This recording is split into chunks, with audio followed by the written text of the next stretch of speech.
Assalamualaikum and hello everyone. Today, my team and I are going to review an article published by The Edge Malaysia titled Putra Gas Blast Leaves its Mark on Businesses. Firstly, this article focuses on the impact of the Putra Heights gas pipeline explosion on companies and industries that rely on gas for their daily operations.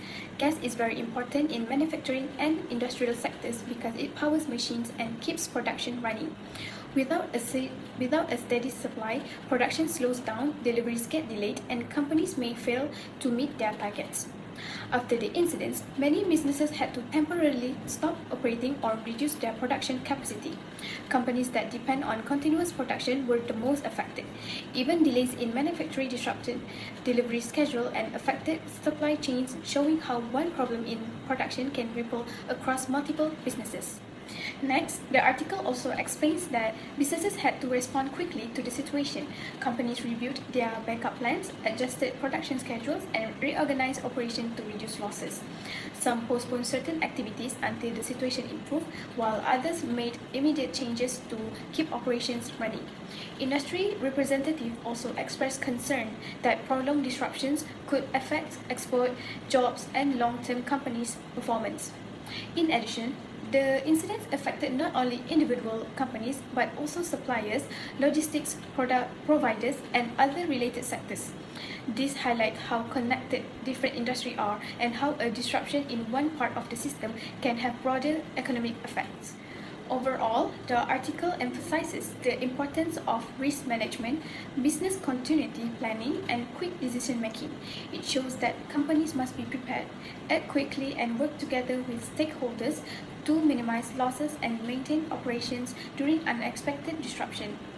This case serves as a clear example of how industrial accidents can affect both individual businesses and the wider economy, and why preparation and flexibility are so crucial. I will explain the decision-making and problem-solving technique used during the gas pipeline explosion in Putra Heights. Based on the article, the gas pipeline explosion in Putra Heights on 1 April caused a sudden gas supply disruption. Many businesses and households were affected. Because the incidents happened unexpectedly, government agencies, gas operators, and companies had to respond immediately to reduce losses and make sure essential service could continue.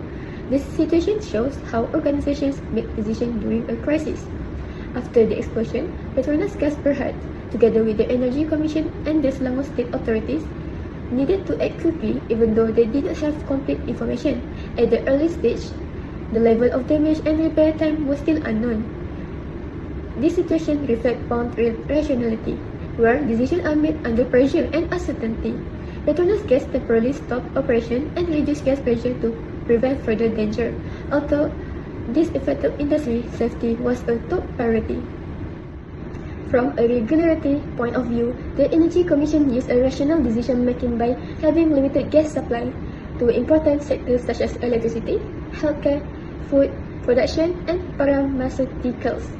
Other industry had to stop operation temporarily, but this decision helped protect public health and critical service.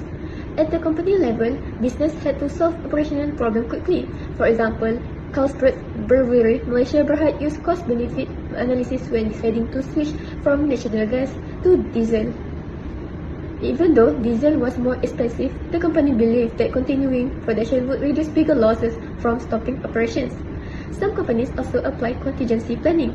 Top Glove Corporation Berhad adjusted its production schedule and moved some orders to factories outside the Klang Valley in Thailand. This flexible decision helped the company continue operation and meet customer demand. Lastly, participative decision-making was shown when the Selangor State Government held discussion with stakeholders such as Petronas, Gas Malaysia, and industry associations. This discussion helped share information and identify solutions, although recovery was slower due to approval delays. In conclusion, this incident shows that the use of several decision-making techniques, including bounded rationality, rational decisions, cost-benefit analysis, contingency planning, and participative decision-making. While this helped manage the crisis, the incident also showed the need for better preparation and stronger contingency plans in the future. Thank you. I will talk about problem-solving and decision-making in the Putra Heights gas pipeline explosion. First, the problem-solving process. The problem started when the gas pipeline exploded. and the gas supply was stopped immediately for safety reasons. Many businesses could not operate, especially industry like steel manufacturing that depend on gas. Authorities then gather information by doing safety checks, technical investigation, and discussing with affected companies. After that, a temporary solution was chosen. This include giving limited gas to important sector, allowing companies to use alternative fuels like a diesel or LNG. This section helped business continue operating at a reduced level while repairs were being done. Next, the decision-making process. Decisions were needed quickly because many businesses and families were affected. Information was collected from the Selangor Government, Energy Commission, gas operator and industries. Different options were considered and short-term decisions were made, such as fuel switching and gas prioritization. These decisions are still being reviewed until the pipeline is fully repaired. Finally, there were barriers to problem solving. The main barrier was slow procedure, high cost of alternative fuel, and uncertainty due to safety concerns. This made recovery slower and more difficult. In conclusion, this case shows that a structured problem-solving and decision-making process is important in handling a crisis.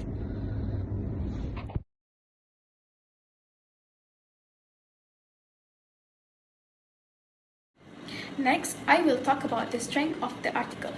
One of the main strengths is that the article clearly shows how organizations use realistic operational adjustments to overcome the disruption caused by the Putra Height gas pipeline explosion. According to the article, many businesses had to adjust their production schedules and reorganize operational activities to reduce losses. This demonstrates that companies consider actual operational data and the current situation when making decisions. By showing this, the article helps readers understand how unforeseen events can affect business performance and how organizations respond in practical ways. Another strength of the article is that it highlights how companies responded to the crisis by reviewing backup plans and using problem-solving techniques. These actions show that the organization can continue operations during emergencies by implementing realistic solutions. By employing contingency planning, businesses can reduce operational risk and respond more effectively to unexpected issues. Overall, the article is strong because it not only presents the problem clearly but also explains its impact on operations and demonstrates organizational responses. This makes it very useful for understanding decision-making and problem-solving in real corporate settings, especially in terms of businesses' continuity and crisis preparedness. That concludes the strength of the article. Thank you. One weakness of this article is that it doesn't really explain how decisions were made after the gas explosion. The article mentions what the government, companies, and other organizations did, but it doesn't say whether they follow any clear decision-making process like risk assessment or proper planning. So, the action seems more like last-minute reactions rather than well-planned decisions. Another weakness is that there's no clear problem-solving process shown. The article talks about the impact of the gas explosion, but it doesn't explain how the problems were identified, what steps were taken, or whether the results were reviewed.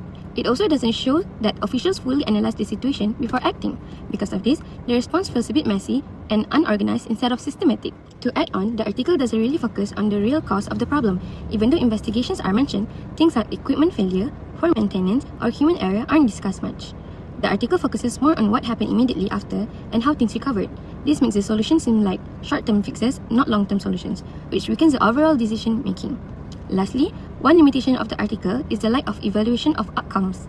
It does not discuss whether the actions taken were effective, nor does it reflect on lessons learned that could guide future decisions. In the modern business world, a leader's greatest asset isn't their institution.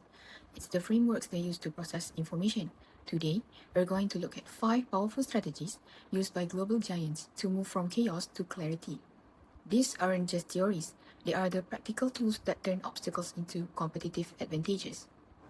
Firstly, the power of collaborative voices. We start with the culture of whole food market. Under John Mackey, they pioneered a collaborative strategy that flips the traditional top-down model on its head. Instead of waiting for orders, team members are encouraged to speak up early. Now, this might feel slower at the start because you're managing many voices, but there is a secret benefit. When people feel their voices truly matter, they don't push back later. Because the team helped build the plan, they own the plan, allowing the organization to move with incredible speed once the go button is pressed. Other than that, digging deeper, Toyota's 5 whys. Once you have a collaborative team, you need to solve problems accurately. Toyota revolutionized this with root cause analysis, or the 5 whys. For example, think of an industrial oven that stopped working. What is the root cause? A weak manager calls a repairman immediately. A Toyota manager asks why 5 times. Why did it stop? The fuse blew. Why? Because the circuit overloaded. Why? Because the machine wasn't inspected. By the 5th why, you realize you don't need a costly repairman. You need a better maintenance schedule. It's about treating the disease, not just the symptoms. Then, grounding decisions, the Gemba walk. But you can't ask why from behind the desk. That leads us to the Gemba walk. Derived from Japanese philosophy, Gemba means the real place. Instead of staring at a spreadsheet or a productivity report, managers physically go to the assembly line or the store floor. By observing the value stream firsthand, you see the bottlenecks and the frustrations that data often hides. Real-world observation beats a digital report every single time. Apart from that, avoiding groupthink, the 6 thinking hats. When it's time to brainstorm, we often run into groupthink. To combat this, organizations use Edward de Bono's 6 thinking hats. By systematically rotating through different hats, like the white hats for facts, the black hat for risk, and the green hat for creativity, a team forced to see a problem from every possible angle. This removes the ego from the room. It's no longer my idea versus your idea. It's the team exploring the problems through different lenses. Finally, the roadmap, SWOT, and gap analysis. We have the classic tools for situational awareness, SWOT and gap analysis. These tools answer the most fundamental question in business. Where are we and where do we want to be? By identifying your strengths, weaknesses, opportunity, and threats, you can see exactly where the gap lies. If market share is dropping, a SWOT analysis helps you decide, do we fix an internal weaknesses or do we pivot toward a new opportunity? It provides the map for the journey ahead. In business, we often confuse moving fast with moving effectively. But true leadership isn't about how quickly we react to a crisis. It's about the frameworks we use to prevent them. Today, let's look at how industry titans move from simple problem solving to high-level strategic thinking. Firstly, culture. From advocacy to inquiry, take Whole Food Market. Former CEO John Mackey realized that traditional leaderships often involves advocacy, whereas leaders arguing for their own ideas. Mackey flipped this into an inquiry mindset by bringing people with opposing views into the room before a decision was locked in. He addressed resistance early. The result? The decision-making took longer, but the execution was lightning fast because the sabotage of unheard employees was eliminated. Then, vision. Netflix and data-driven pivoting. Strategy decision-making also means solving problems that don't even exist yet. In 2007, Netflix saw that their DVD by mail business was successful, but their data suggested a short shelf life. Rather than waiting for the industry to collapse, they used root cause analysis to identify a new opportunity, which is streaming. They didn't just fix a failing model, they pivoted before the failure had ever happened. Other than that, tactics. The bakery's 5 whys. On a more tactical level, consider the 5 whys in a manufacturing setting. If a bakery's industrial oven breaks, a reactive manager calls an expensive repairman. A strategic manager asks why until they hit the root. They found out it wasn't just a blown fuse. It was an untrained apprentice who didn't know the circuit's load limit. By updating the training manual instead of just replacing a fuse, the problem is solved forever. Finally, execution, deep work and logic. We must protect the time it takes to think this way. Entrepreneurs like Ramit Sethi and companies with no meeting Wednesdays utilize deep work. By shielding 3 to 5 hours for uninterrupted focus, they escape managerial reactive mode, where you're so busy answering emails that you forget to lead.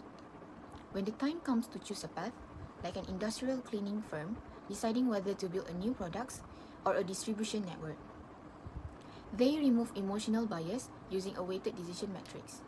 By scoring options against cost and marketing difficulty, the rational choice outshines their loudest voice in the room. To conclude, quick action, smart planning, clear communication, and resilient systems are key to handling crisis effectively. Crisis management works best when organizations plan ahead, engage stakeholders, optimize resources, and build long-term resilience. By preparing for risk, coordinating responses, communicating well, and learning from challenges, organizations can protect their operations and stay ready for the future.